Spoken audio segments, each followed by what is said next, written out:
নমস্কাৰ, মই আজি লাখ লাখ মানুহৰ বাবে লৈছোঁ আজিৰ গুৰুত্বপূৰ্ণ ভিডিঅ'। অসমত আৰম্ভ হৈছে এছআৰ।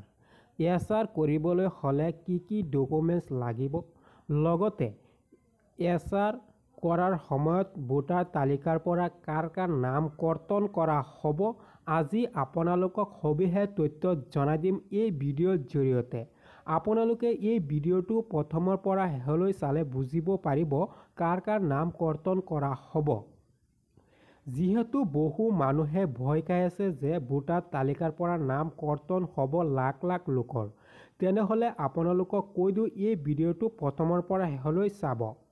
ইয়াৰ আগত মই আপোনালোকক কৈ দিওঁ এনে ধৰণৰ ভিডিঅ'সমূহ পাবলৈ আপোনালোকে মোৰ চেনেলটো ফ'ল' কৰি ৰাখিব আৰু ভিডিঅ'টো শ্বেয়াৰ কৰি দিব যাতে সকলো মানুহে গম পায়। আহক এতিয়া আৰম্ভ কৰোঁ। প্ৰথমে আপোনালোকক কৈ দিওঁ কাৰ নাম কৰ্তন কৰা হ'ব। কাৰ নাম কৰ্তন কৰা হ'ব, যিসকল মানুহ মৃত্যু হৈছে। যাৰ মৃত্যু হৈছে তেওঁৰ নাম কৰ্তন কৰা হ'ব আৰু যিসকল মানুহ এক ঠাইৰ পৰা আন ঠাইলৈ গুচি গৈছে, তেওঁলোকৰ পুৰণি ঠাইত নাম আছে ভোটাৰ তালিকাত, সেই পুৰণি ঠাইৰ নামটো কৰ্তন কৰি নতুন ঠাইত গুচি গৈছে, তেওঁ কৰ্তন কৰি সেই নতুন ঠাইত আকৌ আবেদন কৰি নাম অন্তৰ্ভুক্ত কৰিব। এই দুটা মানুহৰ নাম কৰ্তন কৰা হ'ব। যাৰ মৃত্যু হৈছে, যিসকল মানুহ এক ঠাইৰ পৰা আন ঠাইলৈ গুচি গৈছে, এই দুটা মানুহৰ নাম কৰ্তন কৰা হ'ব। বহুতো মানুহ আছে প্ৰথমে এটা ঠাইত থাকে, তাৰপিছত আৰু এটা ঠাইত গুচি যায়, তেওঁলোকে ভোটটো ট্ৰেন্সফাৰ কৰি লয় যে মই এইটো ঠাইত এতিয়া নাই, নতুন ঠাইত গুচি গৈছোঁ, তেতিয়াহ'লে মোৰ পুৰণি ঠাইৰ ভোটাৰ তালিকাত যিটো নাম আছে সেইটো নাম কৰ্তন কৰি নতুন ঠাইত অন্তৰ্ভুক্ত কৰি লয়। এই দুটা মানুহৰ নাম কৰ্তন কৰা হ'ব। তেতিয়াহ'লে আপোনালোকৰ নাম কৰ্তন কৰা হয়নে নহয় মই আপোনালোকক কৈ দিওঁ। আপোনালোকৰ নাম কৰ্তন কৰা নহ'ব।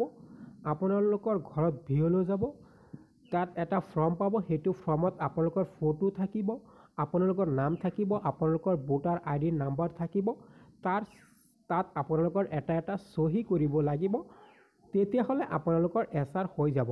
ইয়াৰ মাজত আৰু এটা কথা কৈ দিওঁ, ইয়াত আপোনালোকে এটা কাম কৰিব লাগিব, কাৰ ডকুমেণ্টছ লাগিব সেইটো জনাই দিওঁ।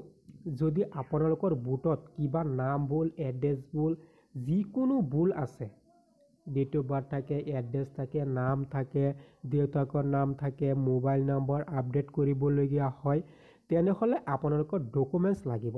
আৰু কিছুমান মানুহ আছে নতুনকৈ আবেদন কৰিব বিচাৰি আছে এছআৰৰ জৰিয়তে, তেওঁলোকৰ ডকুমেণ্টছ লাগিব। ডকুমেণ্টছ কি লাগিব মই আপোনালোকক জনাই দিওঁ। আপোনালোকৰ নিজৰ আধাৰ কাৰ্ড, দেউতাকৰ আধাৰ কাৰ্ড, দেউতাকৰ ভোটাৰ ID কাৰ্ড, লগতে এটা মোবাইল নম্বৰ, এই চাৰিটাৰ জৰিয়তে আপোনালোকে আবেদন কৰিব পাৰিব আৰু ভিঅ'লৈ সুধিব, তেওঁলোকে আপোনালোকক কৈ দিব।